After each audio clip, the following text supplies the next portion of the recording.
Well, I journal too, and I keep a journal. Yes, I always have to write it with my daughters. Would you Yeah, possibly something to anything, anything. anything that you're grateful for? It could be a taco, or it could be a person, or it could be a thing. Cute. Do you have a gratitude journal? Don't be absurd. I have a list of things I hate. Does that count? Absolutely. Things that enrage me. Yes, that's what I want. What enrages you right now? Everything, everything. I can't work anything. I don't like people wearing iPods. I don't like. iPods. Is that what they're Gary, called? Would you write some Those things in their ears. earpods? And AirPods, they piss me AirPods. off. Okay. One of the best pieces of advice you ever got was to journal. Yeah. Is that true? Yes, I try to journal as much as possible. Do you still? Yeah, he was the one that told me to journal. What is journaling? Well, I journal too, and I keep a gratitude journal. No way. Yes, I always have it with me, and I write it with me and my daughters. Would you possibly? Yeah, something to anything. Anything that you're grateful for. It could be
people who, who love the writing by hand in the journal. So I'm not trying to denigrate it at all. And there is this whole thing, and I think Dusty mentioned this too, that, it's been proven that people who write things remember them better than typing them. In education, we know that. We know that children pressing a key do not retain stuff nearly as well as when they write by hand. So there is an advantage to writing by hand. Now, another thing that we don't know, as it hasn't been proven as much, but it has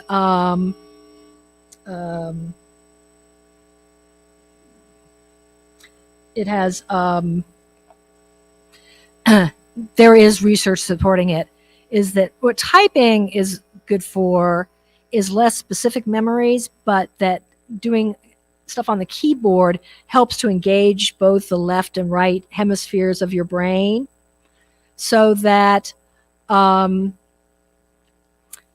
it may be, if you're somebody who tends to just be stuck in one side, either the feeling intuitive side or the thinking analytical side, typing might be helpful for you, because we think that draws on both sides of the brain, and so that might draw on your less dominant side to get that information into your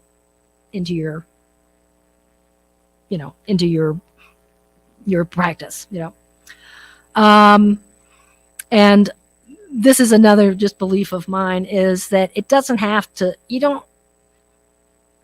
of course it's easy for me as an ENFP, but you don't have to do the same thing all the time. You can write by hand if you like that, but if you feel like you're stuck, try typing, or vice versa. And what my latest, greatest thing is that more and more I'm now going to journaling on my phone. So let's see, let's go to the next slide. So I think I already said that. So, okay. So this is an app on the phone that's called Day One, and it is a journaling app. And I have been using that, and I would journal just in a note thing before, but this app is a really good app. It's among journalers, that's probably the most popular app. It is available on Android as well as Mac, but the Mac version can do more stuff. So go ahead and click on the next one. So that's what it looks like when you just turn it on. And if you have, I have a professional account. You can get a free account, but a free account, you only have one journal. I've gotten a professional account and have done some different journals. So you can choose that. What comes on, naturally, it comes up with a generic prompt for the day if you're somebody who needs some idea outside of your own head. It comes up with a prompt. It says up at the top, it has on this day. So what it does, at least on the Mac side, is it can integrate a lot of your Mac stuff. So your health stuff and your, weight loss stuff and things like that. It can just automatically draw it into, if you're trying to do a more diary sort of one. It also says you want to have this picture that you took today, or that kind of stuff if you do that. I don't do that. I just write. So go ahead and click on the next one. So this is my dream journal. And what I did is I just put a white box over my actual text so that nighttime ponderings. But so it just, it shows you a list of what you've said, what you've done in the past few things. Go ahead and click on the next one. And so what you can do is you can either type on little keys, which I do not like to do. So that microphone down at the bottom, I click and I can just dictate. And that dictate works really well. And I can also add photos if I want to. I can add a song if I want to. And if you hit more, you can add files and all sorts of stuff. But I never do anything like that. I just talk. And it turns into writing. And that works really well for me. Because to me, it's like the quickest way to get my thoughts down. And when I'm teaching, I usually wake up at 7 and I got to be out of the house by 8. So I don't have time to make tea and clean off my space and have this whole ritual. And I need something that's short and sweet. And I don't only journal in the morning, but I like to journal in the morning because that's when we're fresh and so it's really easy for me to pick up my phone, click, click, click, click, and I dictate it.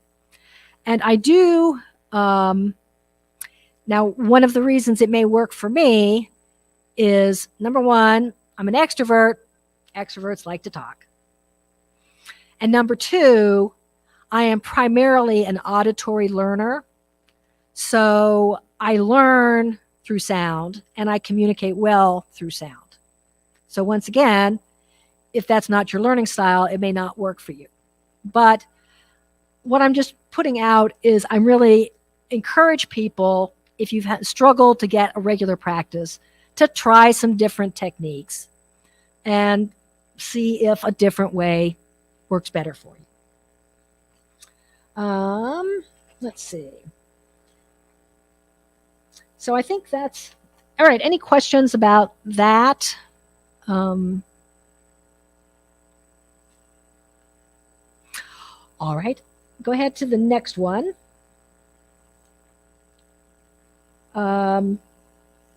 So we're doing, going through the cycle around the sun.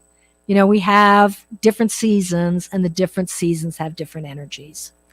And so I'm journaling about different things at different times of the year, but I'm also practicing now, trying some totally different journaling techniques based on what is kind of the spiritual energy of the year, of that part of the year. So the season of spring is the element is air, and it relates to mind and imagination. So this is a good time for because it is a time of rebirth, new growth, new ideas, and planting seeds or setting intentions. It's we're coming out of. We'll be getting to winter at the end, but winter is a time of going within and being introspective and a lot of reflection and less action. Spring, we are ready to go because we have been thinking for a long time, and it's time for us to start doing. And spring is the fertile time. So it's true for us and our ideas, that it's a great time for new ideas and so journaling during this is when you're likely to get all sorts of wild things you've never thought of, I should move to Iceland. Why am I thinking that? I don't know, but that's what you do, is you capture these crazy ideas because, Spirit wants us to live this incredibly, full, adventurous, fun life. And we edit out, our ego brains edit out so many things that flit across our heads. And most of the things that flit across our heads are not good ideas. I'm not saying, okay, sell your house because you had one thought of moving to Iceland, but capture them in your journal, because if you just think them, they're going to be gone. And you don't know which one of these have the gold.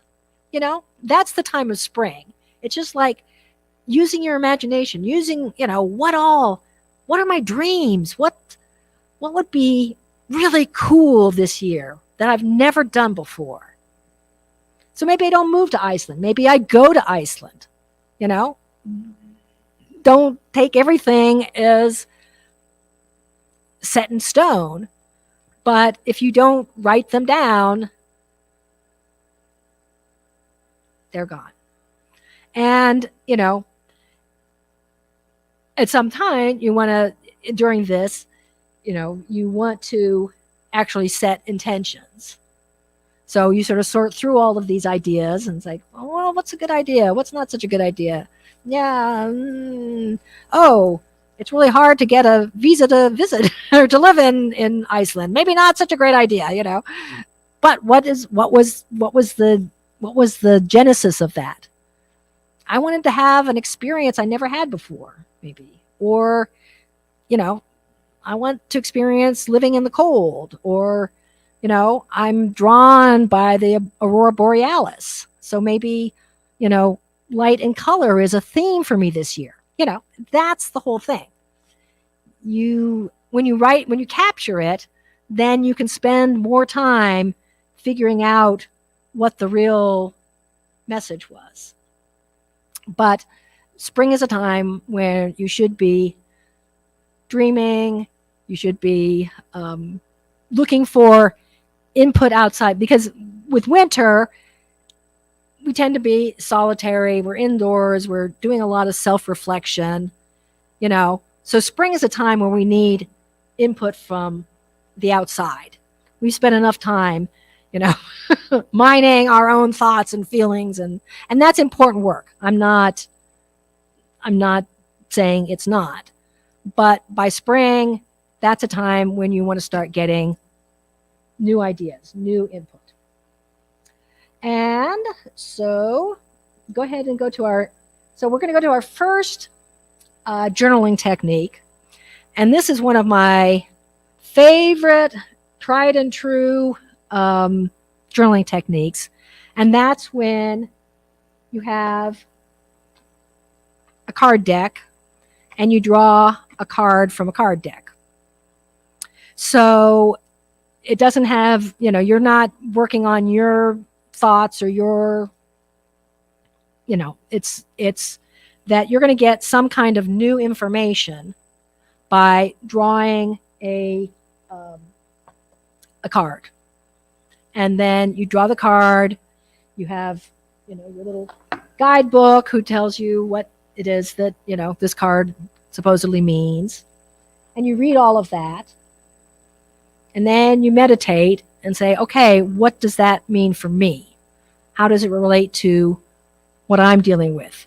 What is the message of this animal for me at this time and my circumstances? And what situations am I dealing with?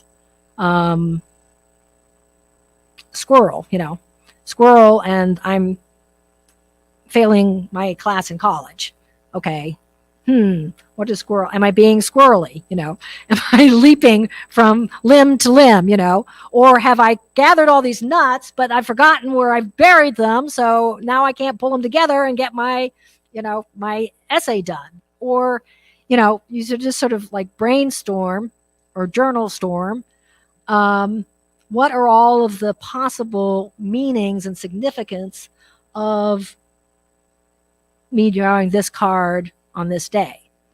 And it's, it's not just a one-day process necessarily. Lots of times I've had to spend a while trying to come up with why I got that card. But once I get it, I know that I've gotten it. I just know, that is it. That was the message that I was supposed to get. And I like cards, and I've got a bunch of different card decks. And after, during the hands-on thing, you guys can look at some of my card decks and things. Because they're new information, but in my experience, you don't just pick a random card. And where this drove me home, my very first card deck was this card deck, the medicine cards with Jamie Sims. There was one of the early ones. I mean, this was like in the 80s, before there were a lot of card decks and everything.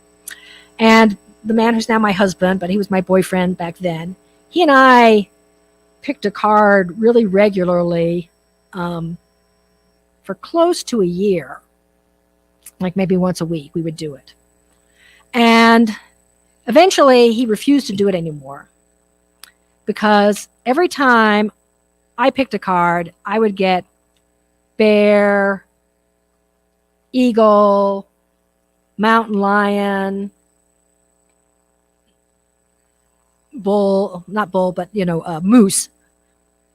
Every time he would get turtle, frog, salamander, all of these small creatures. And he was just like, forget it. I hate this one. I'm not doing this anymore. And the thing is, these two know us. It's just true. In that relationship, I'm the eagle. I'm the mountain lion. I'm the one who's like, oh, yeah, why don't you do this? And yeah. And he is, well, have you taken the car in to get your oil filled, replaced? It has been, whatever long. And, he's the one who knows, like I'm up here in the sky, flying around with all these great ideas and great visions. And he's the one who knows how to fix things. I'm like, do you even know how a car works? And yeah, you put gas in it, you put the key in it, and it'll go. Well, what happens in between that? I don't know. He knows how things work. He knows how to fix things. He knows, he's the grounded one. He knows all of these little things. And I'm big vision and, just how it is. And so we both picked cards that were the right cards for our personality, but it did not, it started to just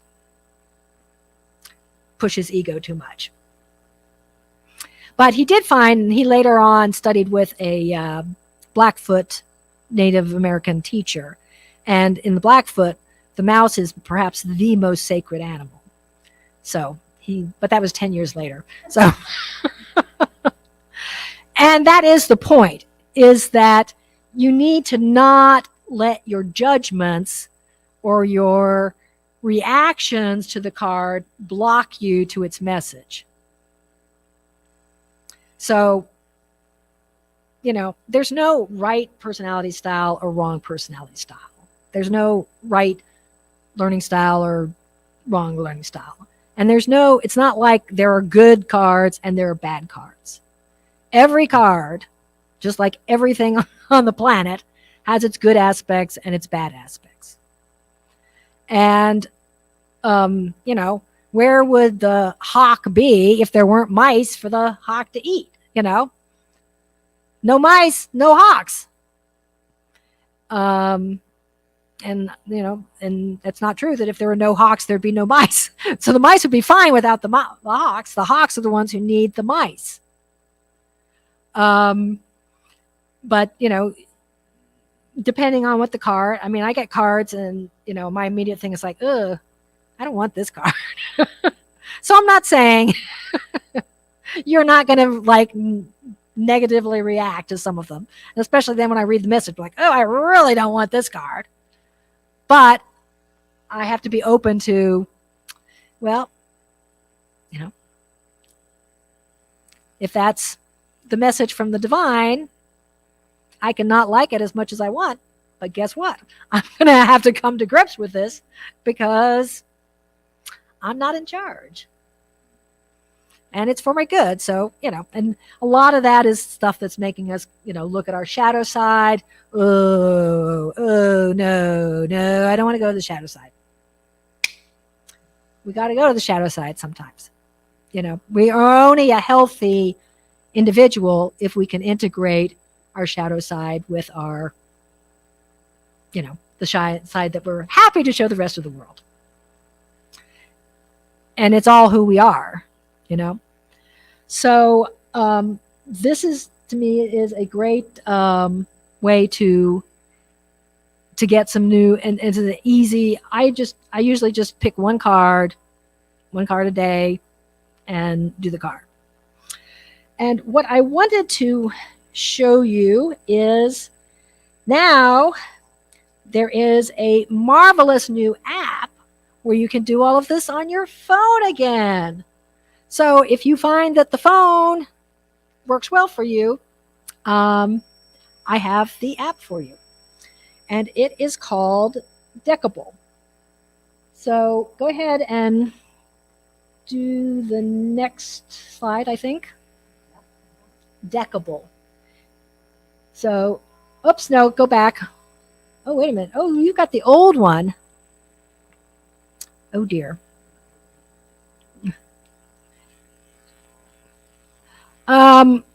So that's our next technique, but we aren't there yet. So, yes, it's this thing called Deckable. And what it does is it has, and it's spelled Deckible, and it's free. The app is free, and it has a whole bunch. It has like 1,000 different, I think it's 1,000 card decks that you can interact with. So you can get Deckable for free, but you have to pay for the card decks. And they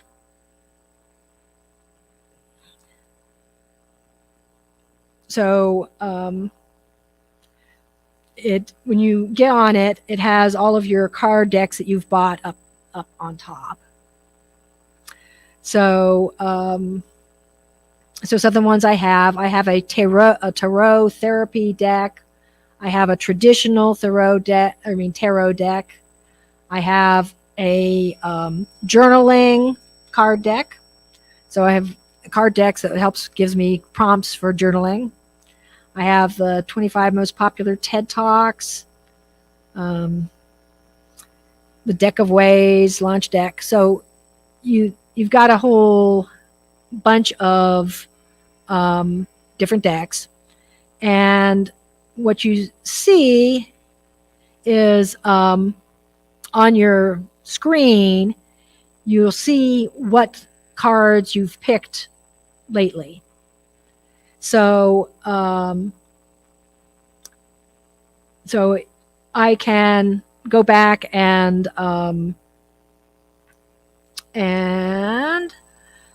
see whatever I've journaled about, or in the past. So this is it's easy to go back and find, when I'm looking for those patterns or whatever, that I do that. And what is great about this is, okay, so I pick a deck, and I generally just choose a single card for my journaling, but it has all of these others. It also allows you to see all the cards and pick the card that you want. So like, for example, if I'm seeing the cardinal over and over again, I want to go to my animal deck and see, where's the cardinal? I just want to read the cardinal. And, but you can do all sorts of different deck things. You can do, something as complicated as this. And what you do is you just click on it, and the app will randomly give you an assortment based on however complex you've chosen. And So then if I do, I say, okay,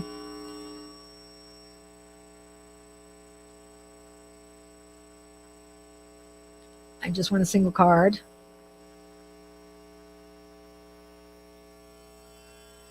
Oops.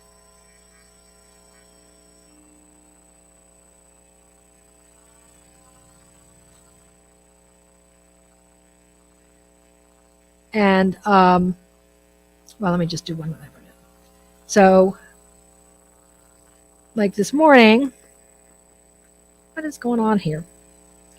I may not have Wi-Fi because it's, anyway, what is great about it is, you pick the card, you'll usually, unless you said browse, you'll see the back of it. You flip the card over so you see the front, the image of whatever it is. Then you go to another menu and you click guide, and the information that usually you have to look up in a book just appears, that gives you the whole write-up about what the author says this card means. Then built into the app, there's a little meditation button. So you can click on the meditation button and say, I want to meditate on what I've seen and read about this card. And you can set it for, 1 minute, 5 minutes, however long you want. And it will just keep the time for you and then notify you when it's gotten, when it's been, 5 minutes or whatever. And then they have a little journal section in there. So you click on the journal section and it comes up and it looks very similar to the day one thing that we saw, where you can either type it in on the tiny keys or you can hit the microphone and just dictate what you want to say. And so I really, really like that app. For me, who's trying to make it quick and efficient, all of that stuff is built into the app. So I've got my, I've got the card, I've got the explanation of the card, I've got the meditation time, and I've got the journaling time, all there associated with the one card, so that it just makes it really efficient. So the main problem is that a lot of my favorite decks are not on Deckable yet, but they're an up and coming thing. I think it's going to be, they're trying to be like the Audible of card decks, and card decks are just getting more and more popular, and more people are now publishing it on Deckable as well as publishing physical decks. Or instead of doing this, because there's no charge to put your cards up on Deckable at this point. At one point they probably will, but and then it works where when people buy a card deck, Deckable gets half of it and the creator gets half of it. So and would I ever go totally non-physical? No. So there's still times when I want my physical card, and but on my sort of daily,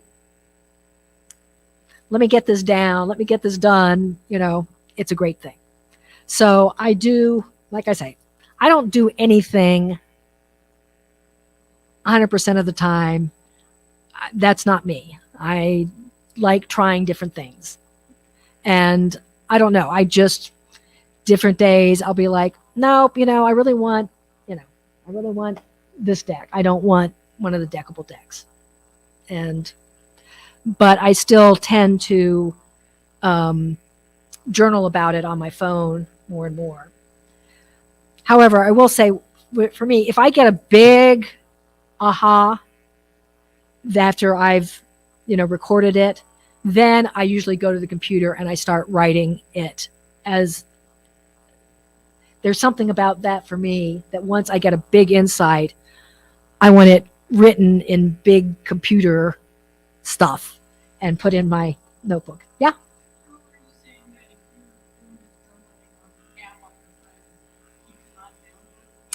You can't down what with day one. If you have a Mac, you can download it into a printed book. But what you can always do is you can just copy and paste it. So and Deckable is working on a downloadable thing. Most of these places are, this stuff is new-ish, and they're making new strides. But at this point, and what I do when I do that is that my journaling style tends to be informal. Like, I'll have, it won't be proper sentences, or it'll be dashes, or, what I do is I try to make sure that I go back and I correct the words, and so that it's not just gobbledygook by the time I do it. Okay, so Heather has found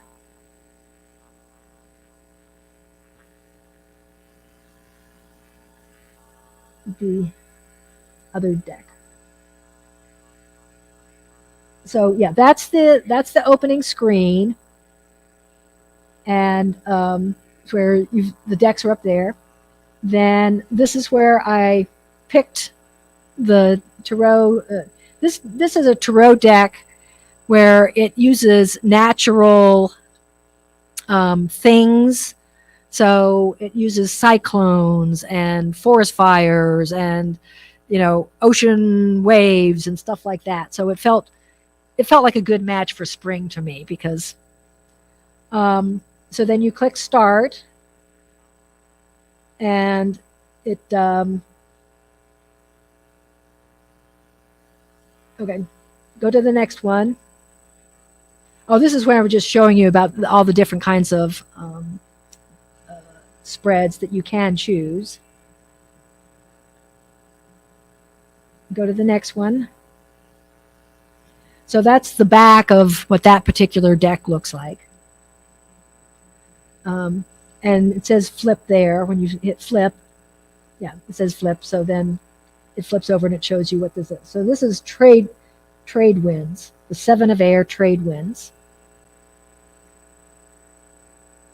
And you have to click on it, and it brings up a second menu. You don't see both of these. I just put them both there so you can see them. But you see there it says guide. So you click on guide, and you get a whole long scrollable thing about what's the meaning of that particular card.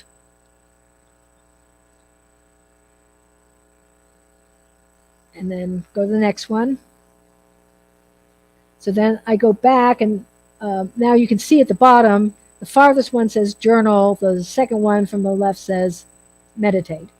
So I tend to click on meditate. And that's where the meditation app comes up, and you can set the timer for however long you want to meditate. It's just a timer. So it allows you to close your eyes and just be in your thoughts, and it gives you a little ding when it's done, but there's not any music.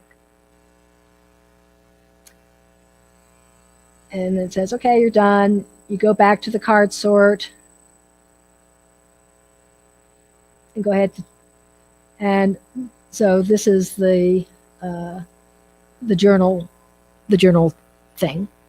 So you just keep typing, or you just keep dictating, just like was in day one. And when you're done, you hit that X, which keeps being at the very end, and that saves it. So if you don't like what you've said, you can just leave, and if you're ranting and you're like, I really don't want to put that in my journal space, so let me start over again. Just exit, and you can come back in or whatever. So I think that's the end of the Deckable app. But so as I say, I think the point is that there's just lots of more alternatives than the book for you to play around with, and they don't cost a lot of money. They don't take a big investment of time and energy to figure them out. And so, I just say play around with them and see what works for you. So now we're ready to move to our next one, which is our dream journal. So the reason, and all of these you can use all year round, but I like the medicine cards for some new input.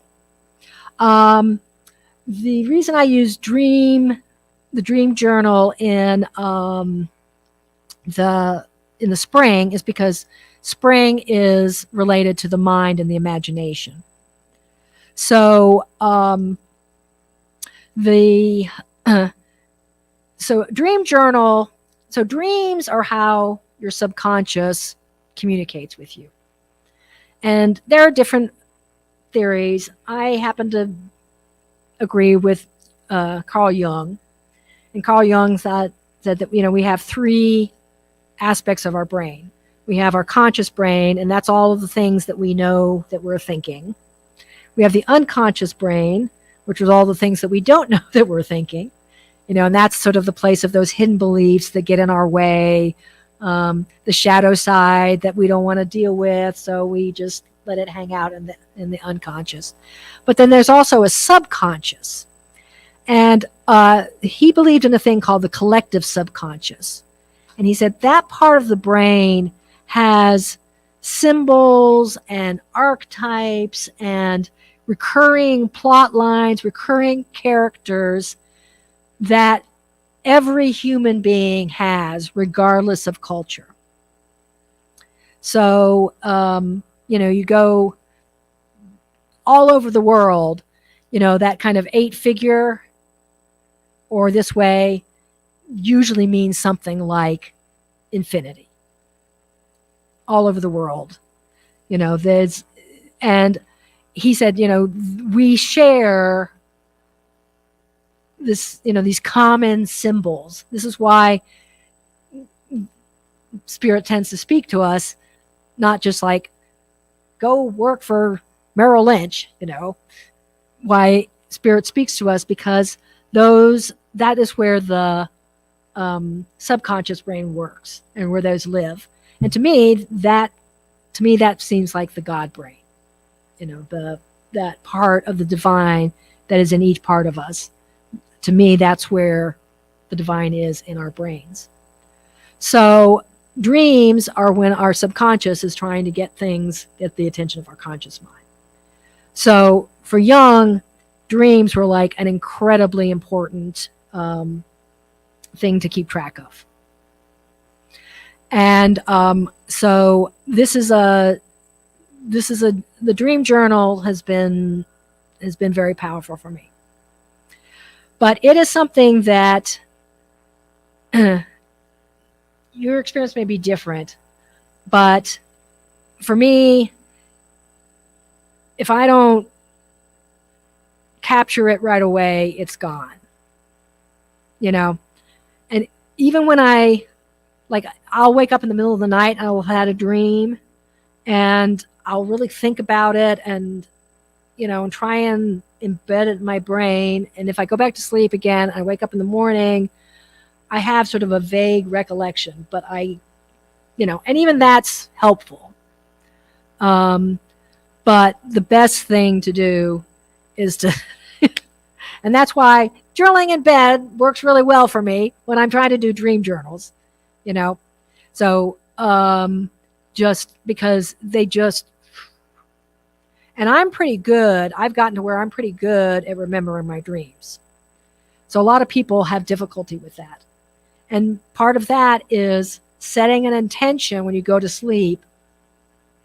I welcome dreams. I remember my dreams. Come to me, subconscious. I'm open to what you have to tell me. And exactly.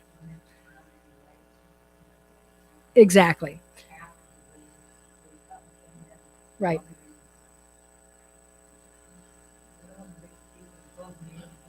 Right.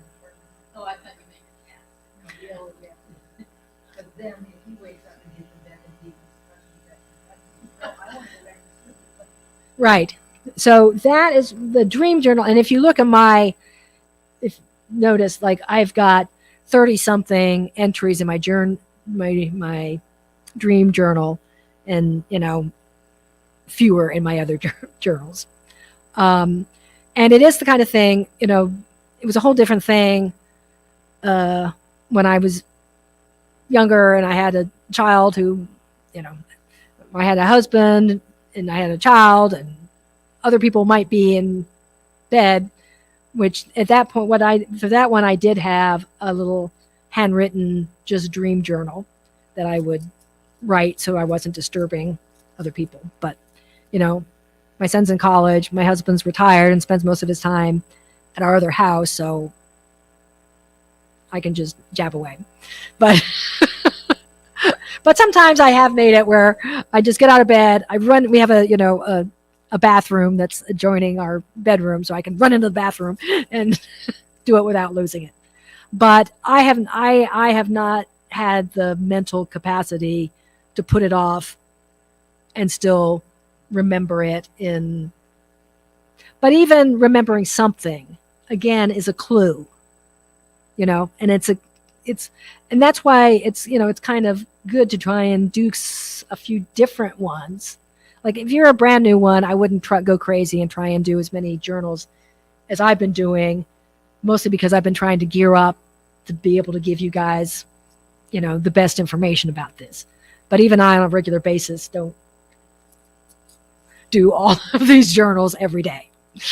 But it can be helpful to do a couple of those, because especially if my experience is it's like anything else, that remembering your dreams is a practice that the more you practice it, the better you get at it.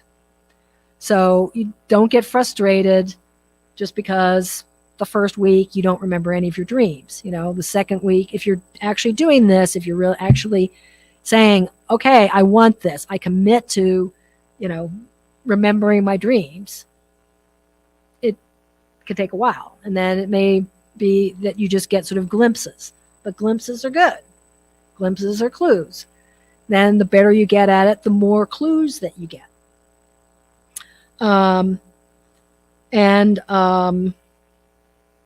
But yes, this is, if you don't have to worry about waking other people up, to me, this is definitely the way to go for dream journals. When I used to do the handwritten dream journals, I didn't have a fancy book like this. I would make on my own little less intimidating journals. And, and often the writing was like, really, I'm like, ooh, I would get the gist of it, but I'm like, boy, I don't know what that word was supposed to be. So, if you're in that kind of thing, it's probably good to jot your notes down in your dream journal and then either go to, a different journal or type it on the computer or whatever, because if you're trying to do it in the dark or, from just the light coming in from the bathroom or something, it's not the easiest thing to do. But to me, those can be really, really powerful, because to me, they're like direct uploads from what I think of as the God brain. So, and it's the kind of thing that I've been doing it regularly because, again, I've been practicing this. But, a lot of times I kind of know, like this morning's dream, I knew where it came from.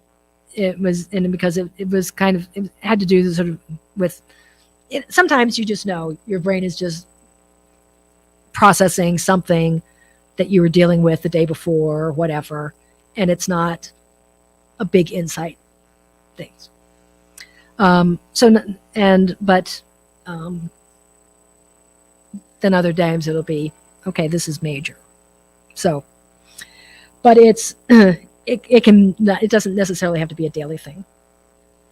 So then our last one is setting intentions with the intentions.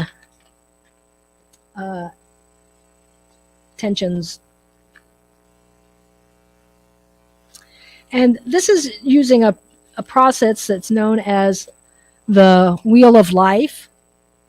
Have you all ever heard of that? So I've got a copy of that.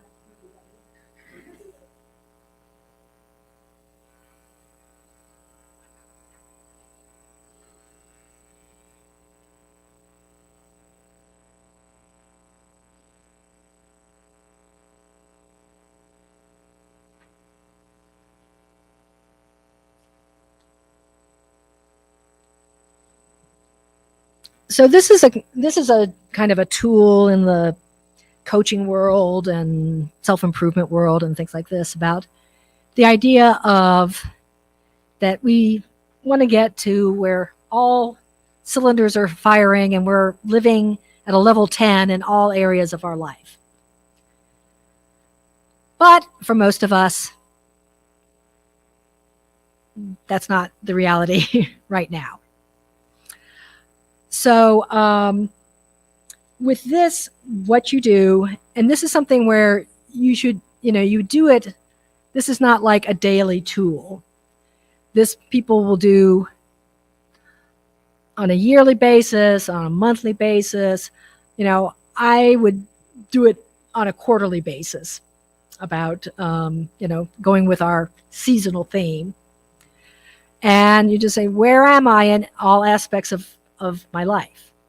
And what I do is I color them with a different color.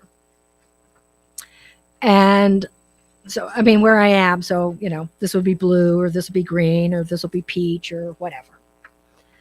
And then I say, okay, which area do I want to set a serious intention for improvement?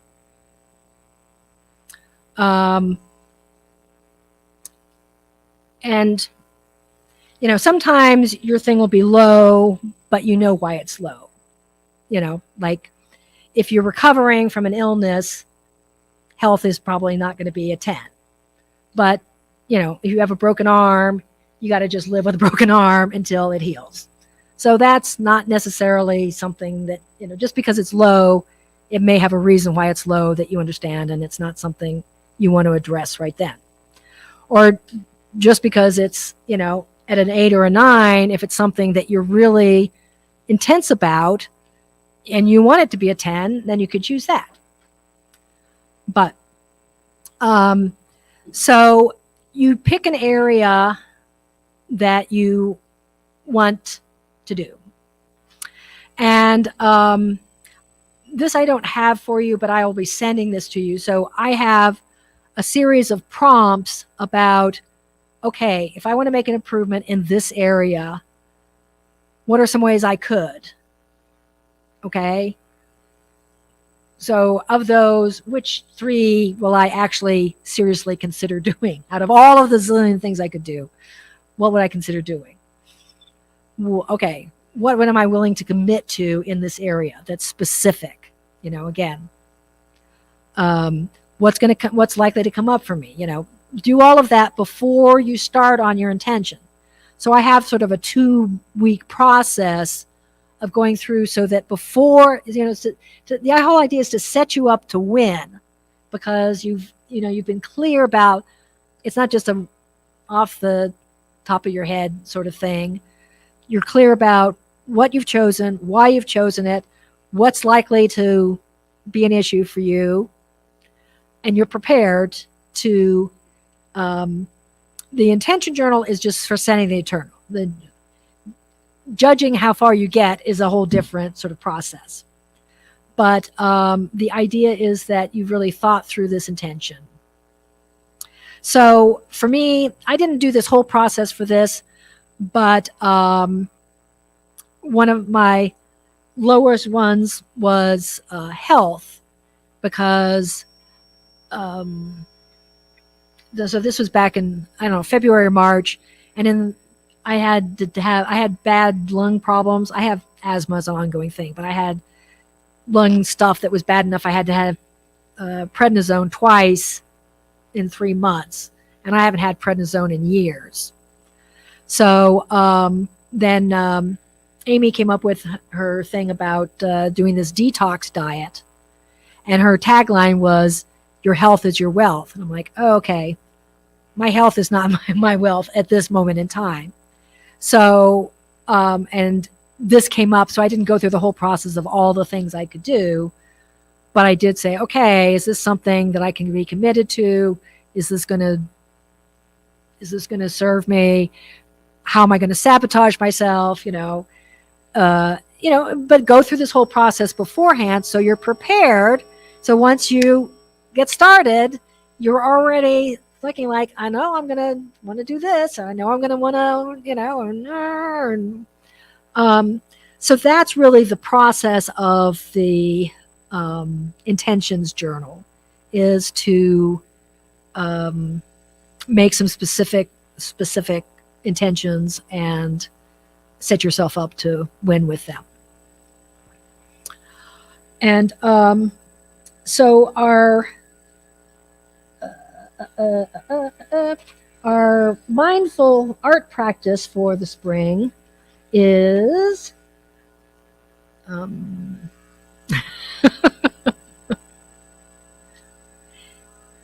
is mandalas. So I think mandalas are a good match for the spring energy, because they're sort of like designed like the lotus opening, and the idea is that our human being is opening. Although what the practice is among the Asian cultures where it began, is that the square paper that it's on is supposed to represent physical reality, and the concentric circle parts are using spiritual practice to get closer and closer and closer to the center, which is supposed to be the end of all human suffering. But we don't have to have the Buddhist belief in life is all suffering. To me, you sort of work from the outer edges to the center to get closer and closer to being, recognizing your oneness with spirit.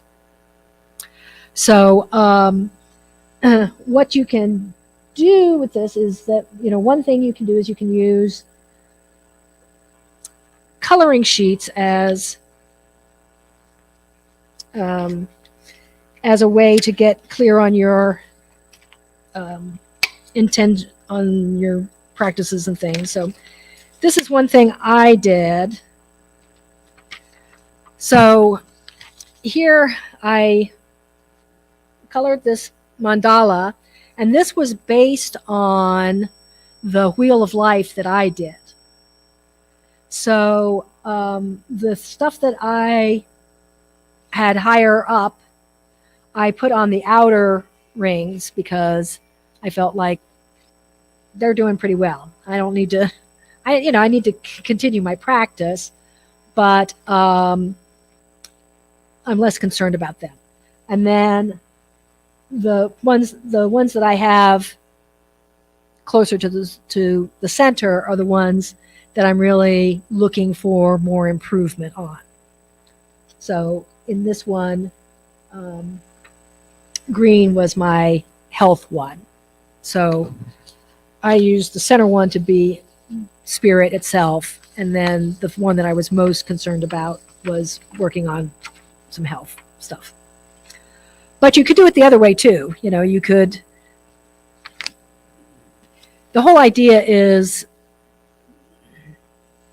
first of all, to be mindful when you are coloring these things, so that you're not just, oh, this is pretty. I mean, that's fine. Coloring is very relaxing, and I'm not saying, but to use it as a spiritual practice, it's for the things to have significance, and then to be able to remember it. And so now what I can do is I can meditate. That's one of our meditation techniques, is meditating on a mandala, and to me, I'm giving energy to this, my goal of getting my health goal closer to that oneness with spirit of perfect health and well-being and that kind of thing. And as that becomes, by the time, so when we get into summer, I'll probably do I'll be a different wheel of life. I think my health will be a higher score. Something else will be what is calling me to pay attention. So I'll color a new one, and I'll meditate on new colors, and it's all just sort of an energy sort of thing. And you can also create your own mandala.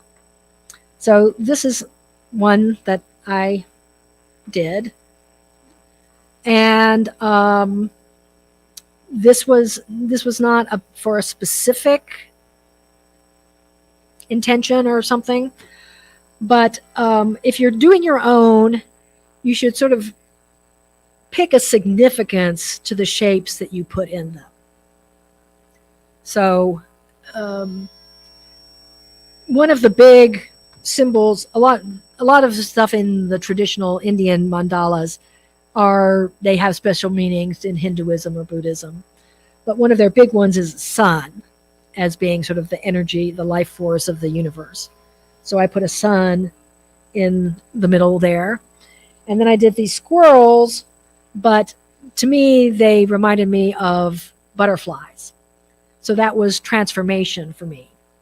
And, they had these things that to me at least looked like leaves. So that was growth to me. So I assigned a meaning to the different things that I drew.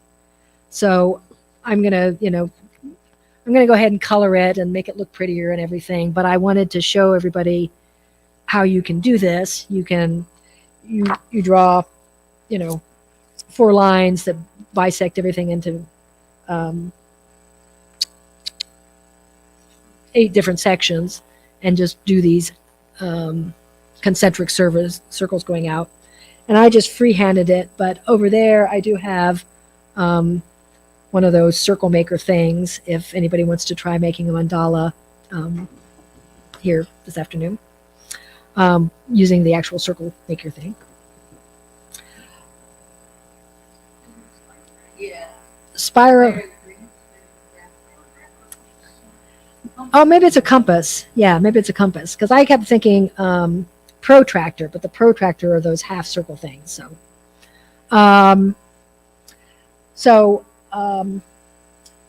So anyway, that's the many ideas I have for you for things that you can try for your spiritual practice in the spring.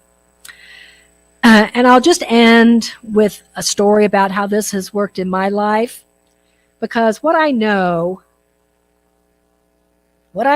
is when I sign up to teach these classes, the universe sends me a huge lesson so that I can tell you all about it. And I can also get bigger and better. So I've been doing all this stuff, and not last week, but the week before that, I think it was like the week of the 15th or some, I don't know, whatever that week was, that was a very tough week for me, because I taught too many days in a row. I'm like, oof, I taught all 5 days in the week. How do people possibly do this for a lifetime? I don't know. And I taught before, and it's the end of my homeschool class, and the end of the year is always the most stuff. And, I was getting ready for this, and I'm getting ready for the book that I'm doing on Wednesdays. And, I had a lot of stuff going on. And then there was stuff going on with my family. There was stuff going on with friends, and it was, my son had a bunch of, deadlines due, and there were various stuff. And he has a tendency to call at like 11:30 or 12 at night. But, he, especially when you're in that, you probably remember the sort of the final week frenzy of, time has no meaning anymore because you're trying to get everything done. And so I was just tired, and I was like, ugh. So we have a monthly practitioner meeting, and I was just not my usual self. And one of the things that we do is we ask for prayer requests. And I was like, I just want peace and faith. And Dusty's like, really? Because I'm always like, oh, I want this for my son. I want this for my husband. I want this. And I was like, I just want peace and faith. Okay. So went to bed. That night, I had this really cool dream. Really cool. But I'm like, oh, that was cool. I don't know what it means, but that was cool. And if I hadn't been journaling, it would have been a really cool dream. But I journaled. I'm like, okay, why was that person in the dream? And what does this mean? And I journaled. And I think Spirit woke me up early so that I had more time than my usual wake up 7, got to be out by 8. And I journaled, and it hit me. I got that feeling like, oh, I know what this dream is. And it was the answer I had been struggling for during that week that was so tough. And it had to do with who I am in the world. And I was like, oh my gosh. And that's the kind of thing that I will then go and write it up in more of an essay form in the computer. And I was like, oh, well, I'm going to write all the practitioners and tell them I don't need, because that's what I think. What am I feeling? I'm feeling peace and I'm feeling faith. I had gotten exactly what I had asked for. But I did not feel that just having the dream. I had to process the dream through the journaling to get to where I was feeling peace and faith. So I was like, oh, I'm going to say, oh, I don't need peace and faith anymore. I think I want joy now. And I got on the computer and I do that, EFT, the tapping thing. And so I have the app by Nick Ortner, whatever. He's like, oh, do you need joy? We have this 2-minute thing on joy. And I was like, okay. And I did the 2-minute. Oh, yeah, okay. I got it all. I got to go teach. Okay. But it was like one morning of incredible manifestation. And if I would not have gotten that, I might have gotten it eventually, but it would not have been, in 24 hours or 12 hours, a flip from, I don't know what in the world I'm doing, to I know who I am. I know what I'm supposed to be doing. And here I am feeling peace, faith, and joy. And so that was Friday morning.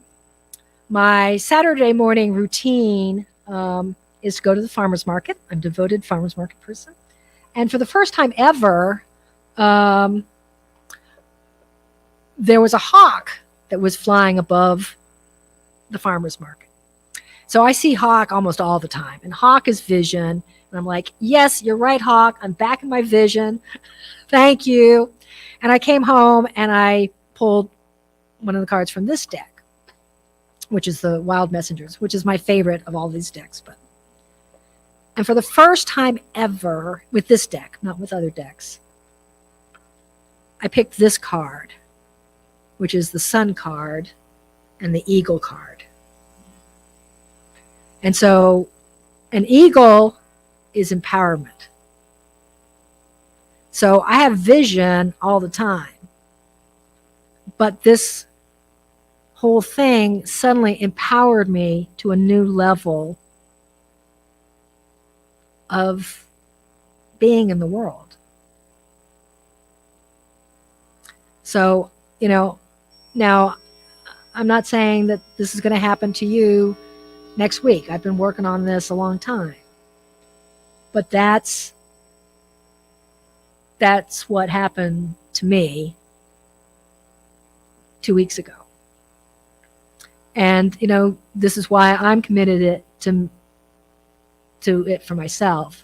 But this is why I'm committed to trying to share it with other people, because it can be almost magical, because it can be a shortcut into the mind of the divine. And that's what I want for all of us, you know, is to be able to receive what Spirit is trying to tell us, because Spirit does want us to have an all level 10 life.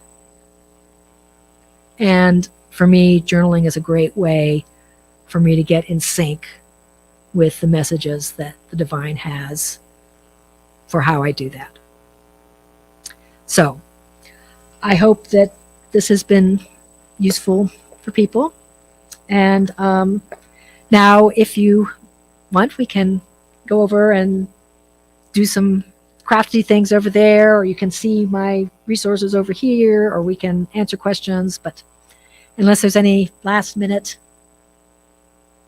things, we're going to sort of end the formal part, and then everybody can do their own thing. So thank you all so much for being here. And